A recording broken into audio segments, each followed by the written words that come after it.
So with free agency starting today, I'm going to be doing my second to last mock draft. It is going to be my pre-free agency mock draft. And then we're going to be doing our actual mock draft maybe the day before the draft. But we're going to be going through this one, all 3 rounds. And before we get on to it, if you guys are new to the channel, subscribe. We are trying to get to 58.25k by the end of the day. If we could do that, that would be absolutely incredible. But anyway, we gotta take a look right here at this draft. So the number 1 pick, the Dallas Wings, select Awafam. I think for me, it is a given. The Dallas Wings are going to select Awafam. The reason why the Dallas Wings are going to select Awafam is because they need a big. They need somebody that can spread the floor. They need someone that can run with the way Jose Fernandez wants to play. They don't need this slow it down, dominant inside big like a Lauren Betts. I don't see them going for a guard, and especially I don't see them doing what or going for a wing with Enrique, and I definitely don't see them doing what ESPN expect and going with Olivia Miles. Like, I'm sorry, Miles, Page, and Enrique is not a good enough defensive backcourt or like 3 wings. But Awa, I have going number 1. At the number 2 pick, with Alana Smith gone, I think the Minnesota Lynx select Lauren Betts out of UCLA. I think Lauren Betts is a near perfect player to go in that position. I think overall, she's had probably the best tournament of anybody in this draft. I think she's somebody that can really do a good job of being a dominant inside presence. I think she's going to be a great rim protector on day 1. Her ability on the switch is not ideal. And it is very much a case with Lauren Betts that it's either going to be one of 2 things. It's either like she's not going to work out. It's either going to be a duh, she was obviously never going to work out, or a duh, she was obviously too good and she was going to be dominant.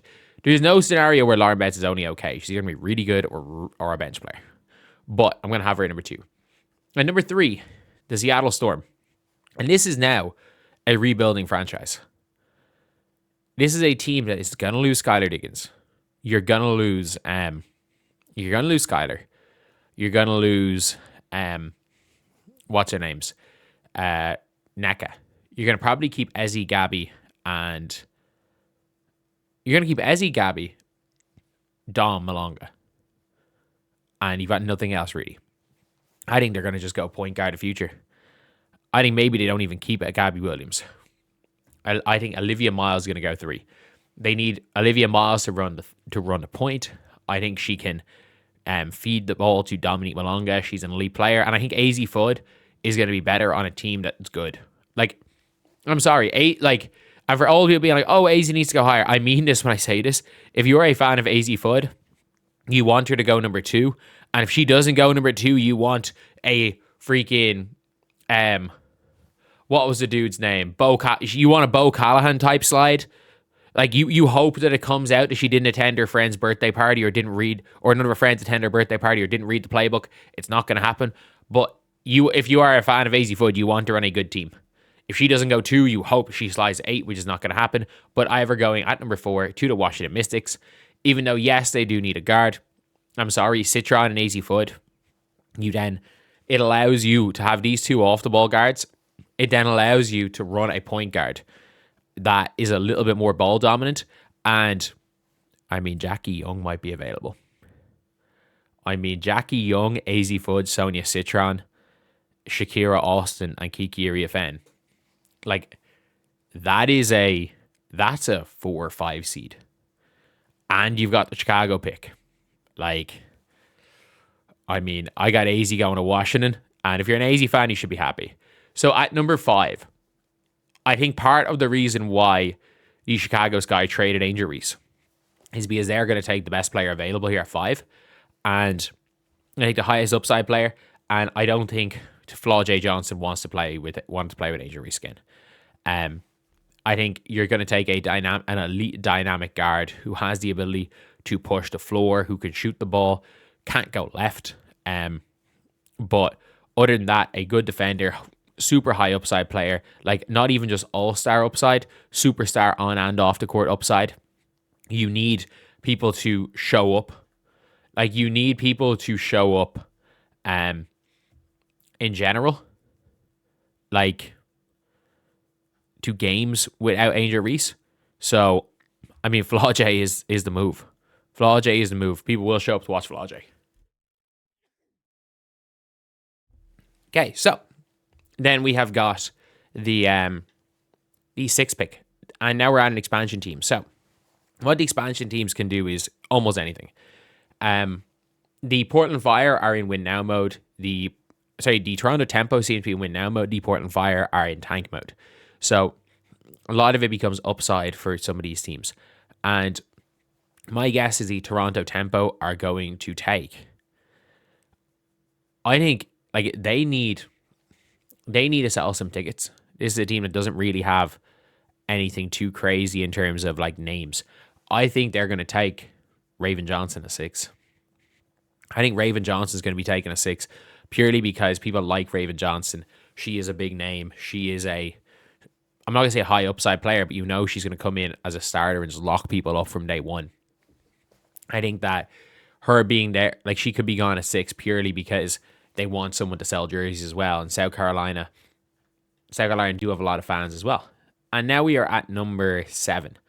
And number 7 is a really interesting one. Again, with these players here. Portland Fire are going to, a lot of times, Portland Fire, a lot of their picks were the top upside, and I think they might go the same again. And the player with the most upside here, surprisingly, is Nell Angloma. Nell Angloma has the upside of being one of the best players in the league. Is having an equal, if not better, season in France than Dominique Malonga had last year. Just fantastic. And now at number 8, we have got the Golden State Valkyries. So there are a couple of players they could take here. Like Kiki Rice, BPA, obviously.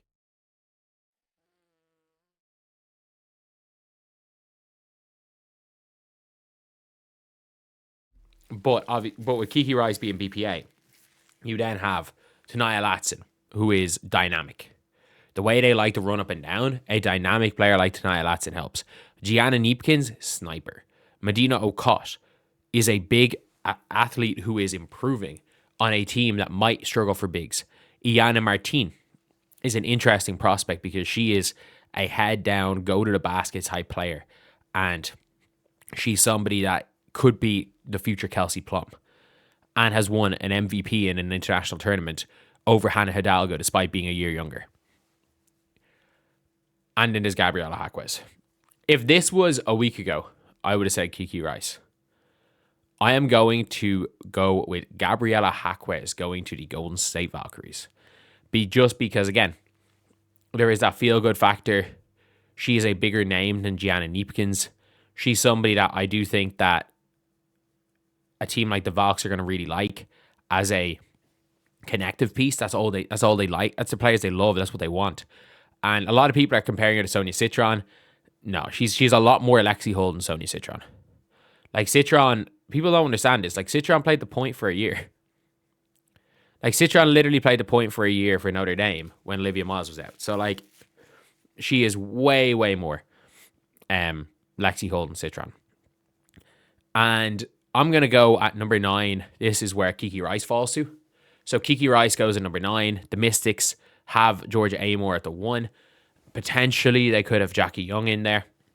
And I think Kiki Rice, because of her size and her defense, has the ability to be like the new Natasha Cloud type player. And Cloud, obviously, a player who made their name as a Washington Mystic. So I think Kiki Rice is getting best player available at this stage. So now we're at an interesting situation for the Fever. Because anyone who talks about need, the Indiana Fever, they need, like, it's a bench player. They're not drafting a starter. They're not drafting a starter here. So it does not matter. Do they need a backup point guard? Yeah. Do they need shooting? Yeah. Do they need size? Yeah. Do they need a potential Kelsey Mitchell replacement in Tania Latson? Yeah. I don't think the Indiana Fever scout that much. I don't think they scout. And there is one player who they have scouted more than anyone else. They were at every single one of Iana Martin's games in Puerto Rico. Iana Martin averaged like 10 points and 5 assists per game for Spain, playing against good international teams, including a game where she looked fantastic against USA. She is, at least at this point in time, I'm not talking about potential. At this point in time, she is an equivalent player to Awafam. I think the Indiana Fever draft Iana Martin with the 10th pick and have her as a long-term backup. And I think they're going to try and mold her into a combo guard that can play with or without Caitlin Clark. I think they're going to mold. I think she is the closest thing. I think people are like Latson's very close to Mitchell. I think in terms of pure shooting ability, speed, downhill ability, Iana Martin is the closest thing we've seen to a Kelsey Plum / Kelsey Mitchell. And I think they are going to try and mold her into being Kelsey Mitchell's eventual replacement. I think they're going to take Iana Martin at 10. And number 11, the Mystics. I don't think they keep all these picks. I think they're going to trade one of them. But we're working off the assumption they keep them all. And, like, look, they have their points sorted. They have their bigs sorted. Look, I have them taken easy. They have their wings sorted. I'm not going to lie. Like, you've got Shakira Austin. You're probably bringing back Steph Dolson on the cheap. You've already got Kiki Iriafen. You kind of don't need that much in terms of like small players. And we've saw with Emily Engsler that he doesn't really play stretch fours. Like Sydney Johnson doesn't play stretch fours. So we're not going to push Marta Suarez up into this position here. So assuming they're going to keep their team, I have this really weird, I think they're just going to take BPA. I think they're just going to be like, look, we need some firepower off the bench. What we wanted Walker Kimbrough to be, but she just didn't play well. I say what Walker Kimbrough was, 2 years ago. Tania Latson. We're going to have what Walker Kimbrough, what we kind of hoped she was going to be. Then we have Connecticut. Connecticut's son under Rashid Mazian are a team of dogs. They are a team of dogs. They play their asses off. Lost Marina Mabry, which is a decent chunk of their offense. Obviously, Layla Lacan is there. Sanaya Rivers is there. You have Aaliyah Edwards in there. Like, this is a team of dogs. They're going to play super hard. No matter what happens, they're going to be a competitive team in every game. I don't think there's a difference between being a good team and being a team that competes every single time they're on the floor. So they need a lot of shooting, but they don't seem to shoot a lot. They need a Marina Mabry replacement. And I don't know.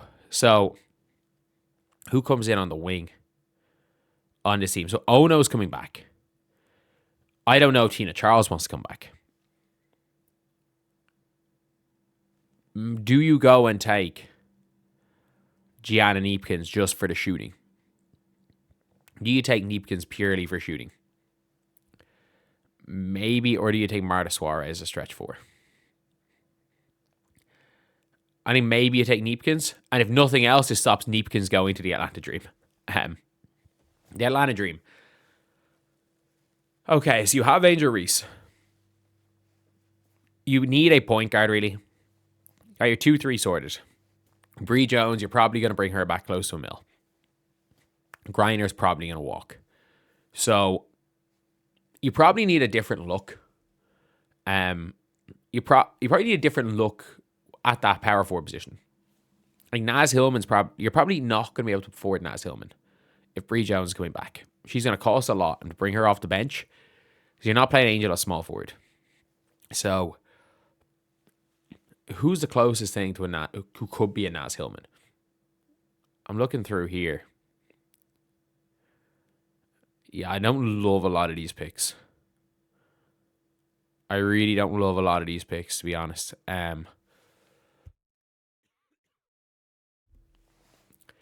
Do they just say, fuck it, we're going to become the anti-Caitlyn team? Rumor is they're looking at Kennedy Carter back. Do we just be the anti-Fever? Let's just take Cody McMahon. Fuck it. Like, why not? Then we're at pick 14 for the Seattle Storm. The Seattle Storm are in rebuild mode. They are probably looking at we've got them taking Olivia Miles. They're probably going to have a vet point guard with her. So Ledger Walker, as good as Ledger Walker is, she's probably not in this conversation.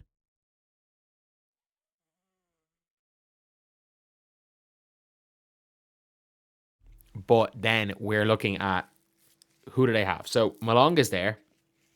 As he's saying, you probably want a vet there as your backup 5. You can never go wrong with shooting. But do you just swing? If you're just going to fully rebuild, do you just swing and take Janiah Barker, who is the most talented player left on the board? Or do you go and take Dugulich, who just fit, who will just be good? Or Friday Booner? I think they might swing and take Barker. Like Barker is is a boomer bust. She's boomer bust, and they can afford the boomer bust. If you're the Connecticut Sun, I think maybe you just take Friday Booner. Like, she does everything. She's a little bit undersized. I don't know why it says forward. Like, Saffron Shields is a 6'2 guard. Friday Booner is a 6'1 forward. She can shoot the 3 ball. She rebounds well. She's a decent defender. She was Germany's best player in World Cup qualifiers. Look, I'm going to be real here. I think she's a really solid pickup as a late first, early second round pick. But Dugulich there for Connecticut, Medina Okot. I think this might be where Medina Okot goes. I think Okot goes end of the first round just because of the upside. The Seattle Storm at pick number 16.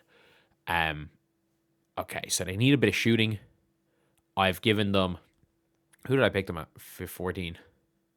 Janiah Barker. So you can never go wrong with wing shooting or wing defense. Who do I want to give them? Because they're trying to... they're trying to tank. I'll put Dougal. Yeah, Douglas is a 6-year senior. Fuck it. Maybe the Seattle Storm do run double. Give him Garzone. Just as a stretch big. I think I rate Garzone as a decent enough player. And I rate her slightly ahead of Marta Suarez.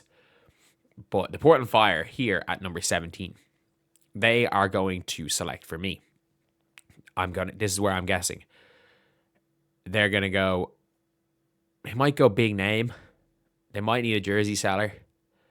And if they want to go jersey seller, who do I have them taking? I'm taking Nell Angloma. If they want to go jersey seller, you're not going to get a better jersey seller than going to Iowa for Stolke. Ooh. This team needs a lot, The Fire needs a lot, and they do already have their shooting. They already have their Chloe Bibby. So, I'm going to give them a point. I'll give Charlie's Ledger Walker. I'll put her to the Fire. The Connecticut Sun, who have already taken Neepkins and Okot in this draft, I think they're not going to want to piss off the fans in Connecticut. I'm going to give them a UConn player. Go take Sarah Williams. Why not? Do I think she should be that high? No. The Washington Mystics. And again, I think the Mystics are trading one of these picks. So if they come out of the draft with Kiki Rice, Tanaya Latson, and fucking AZ, that would be insane. There probably were mock drafts that had them 3 of the top 4 not too long ago. So if I'm them, do you just want a dog? Do you just want a dog there on the defensive end? I think Ashlon Jackson might be a bad shout. I think Ashlon Jackson could be fun for that team. So yeah, Ashlon Jackson. Or do you want shooting? Screw it. Let's take Marta Suarez. Give him some shooting. Even though I don't know if Sydney Johnson wants that pick. The LA Sparks. I don't know if anyone makes the LA Sparks roster from this point on. Friday Booner's still on the board, As is Saffron Shields. As is Maggie Dugan. Ashlon Jackson. You know what? They need defense. Go take Ashlon Jackson. Go get a defender. The Chicago Sky, an ideal position for Ashlon Jackson at this stage. But the Sky need any bit of shooting they can. Maggie Dugan would help. Peyton Verhulst, not a bad pick. I still don't even think Layla Feely is a bad pick, you know.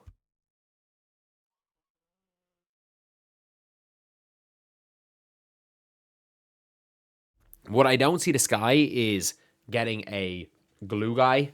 I don't see them taking a glue player that plays the 4 because they already have Maddie Westbelt. So I don't see them taking a stretch 4. Maybe Peyton Verhulst, you know. Maybe Peyton. No, Friday Booner's still on the court, on the board. Friday Booner, go to Chicago. I'm fucking start for all we know. The Toronto Tempo, they are going in win now mode. You know what? I actually think as a backup player, Reagan Beers isn't a bad pick, you know. But I still think Tempo might go for Douglas. I think she'll sell jerseys. She's a good connective piece. And the Golden State Valkyries, they like to run. They really like to run. And they play hard. They play defense. They don't mind their international players. I'm going upside swing here. And this is one of these, like, could be a boom where she might never come over. I think Saffron Shields is a really, really, really boom or bust pick because I think she's injured at the minute, if I'm not mistaken. But like Saffron Shields has been historically a fantastic player, a fantastic underage player. Like she averaged 18 points per game, 18 points, 12 rebounds, 5 assists per game in Asia Cup. Like she has been a absolutely ridiculous player underage. So I'm going to put her there. So the LA Sparks at 24. You know, Sparks just need dogs out there. Little Paige Bugs isn't a bad pickup. I think they need dogs. They need shooting. I'll give the Sparks. Where is Cassandra Prosper here? Yeah. Cassandra Prosper is going to this draft. So let's get her in the second round. Let's get her going to Sparks. The Indiana Fever, second round pick. Look, I wouldn't be opposed to taking Hannah Stolke here. But if they want shooting, Maggie Dugan's still on the board. She's still on the board, you know. If they want a bruising big, Reagan Beers is there. Justine Piss is still on the board. Yeah, let's take her. Let's take her at 25. The Toronto Tempo with another second round pick, which they got from the Chicago Sky. They are again a win now team. Who do I think will come in and make an impact day one? That's the most likely to do that in this group of players. I think that's probably Grace VanSlooten. I think she's the most likely to come in and be a solid pick on day one after seeing what she's done for Team USA. The Phoenix Mercury need as much value as possible out of this pick. They need someone who will come in and play, and they might actually need some scoring. They might need some scoring here. They are because Alyssa Thomas runs a 1. They might need a point guard size player. They need. I don't love Rory Harmon there. They need shooting. I'm kind of torn between Chesky and Layla Feely. I might base, like, this is a person who mocked first round for years. I think Layla Feely is not a bad shout for Phoenix. Has some length, plays a bit of defense, and shoots the shit out of the ball. The Atlanta Dream could be their starting point guard, you know. I'm actually going to say the Atlanta Dream take Rory Harmon. A little bit undersized, can play a bit of defense like a Jordan Canada. Is falling here because of size and a bit of a lack of offensive play. But I think Rory Harmon at 26 could be a good pick for them. The Vegas Aces, they need someone to come in and play. They need someone to play. They might take best shooter available, like they did with Aaliyah Nye last year. Or do they just want a big? Is the team a struggle with backup bigs? I'm going to go and give them, like, I think Maggie Dugan is a nice player. I think she's a nice player. As is Lanny White, you know. Like, she's someone who shoots 40% from 3, but it's on a very low volume. Actually, sorry, the volume's picked up. So yeah, let's go Lanny White. It is, again, this could be one of those things where it's like, it could be a Utah issue, but that she's just shooting a lot because she's at Utah. But yeah, let's put Lanny White here at 29 to the Aces. And the Washington Mystics, I don't know if they're going to use the pick. They've taken everything so far. Fuck it. They've taken everything other than a dominant big. Let's go and take Reagan Beers. Why not? Why not? Now we're on to round 3. The Dallas Wings need shooting. They need size. And they need a point guard. They need a lot. I don't think Tawny Morgan out of Kentucky has a 0% chance of making the squad. I'm just trying to think of like who could potentially make the team. I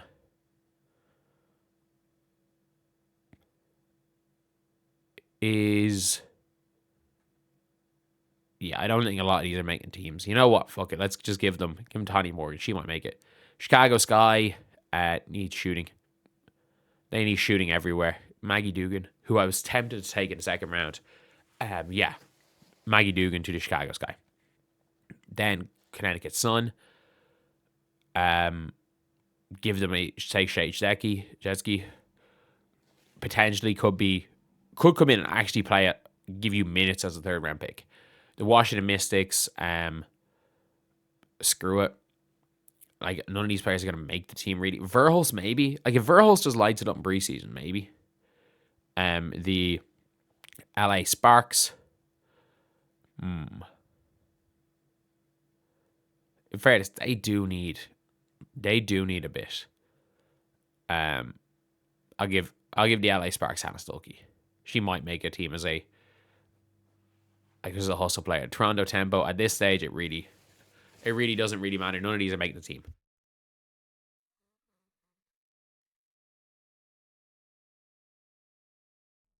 You never know. I could be wrong, but it doesn't seem like any of these are going to make the team, to be real. So, any of these players that are in this draft, I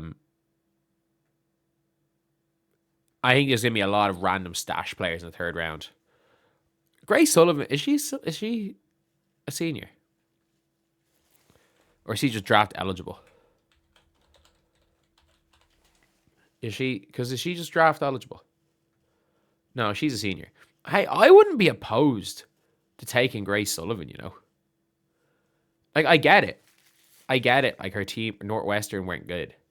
But, like, she put up points. Like, I wouldn't mind taking Grace Sullivan with a third round pick if she's eligible. But I do think we see a lot of stashes from here on out, and I don't know of every stash. So, I just put random players and random teams. I don't know anything about stashes. Little Page Bugs will be drafted. A lot of these players will be. Was it last year where Deja Kelly went undrafted and then nearly made the Aces roster? I think she nearly made the Aces roster last year after going undrafted. So, that is pretty much it for my draft. Let me know what you guys think. Do you guys agree or disagree with this right here? I think the Mystics are going to trade multiple picks. Not every one of these players is going to make the team. I think we're going to see players, like, there's a chance that a high second round pick won't make the team, but someone in the third round might. Players I think could be steals in this draft. A third round pick who makes the team is a steal. A second round pick who's in the rotation is a steal. My prediction for steals to the draft is I think Freda Booner could come in and start. Not day one, but I think she could start by the end of the year. I think Rory Harmon, if she goes somewhere like the Atlanta Dream, who might lose Jordan Canada, might be struggling with only Pow Pow point guard, could take the starting point guard spot from Pow Pow. This is, again, what's happening now in WNBA drafts is their depth is quite big, but the top end talent in this is even lower than last year. Like, the top end talent in 2025 was a lot lower than top end talent in 2024. The top end talent in 2026 is lower than 25, but the depth is still there. Like, I think all 12 first round picks make the roster, which up until 2024 was unheard of. And then I think a lot of these second round picks, like, because a lot of these are 5th, 6th year seniors. Like, you've got 6th year senior here. You've got 5th or 6th year senior here. You've got a lot, like, they're all 5th or 6th year seniors or former lottery expected players that have slid down the draft boards. So yeah, that is pretty much it, lads. That's the video. See you guys.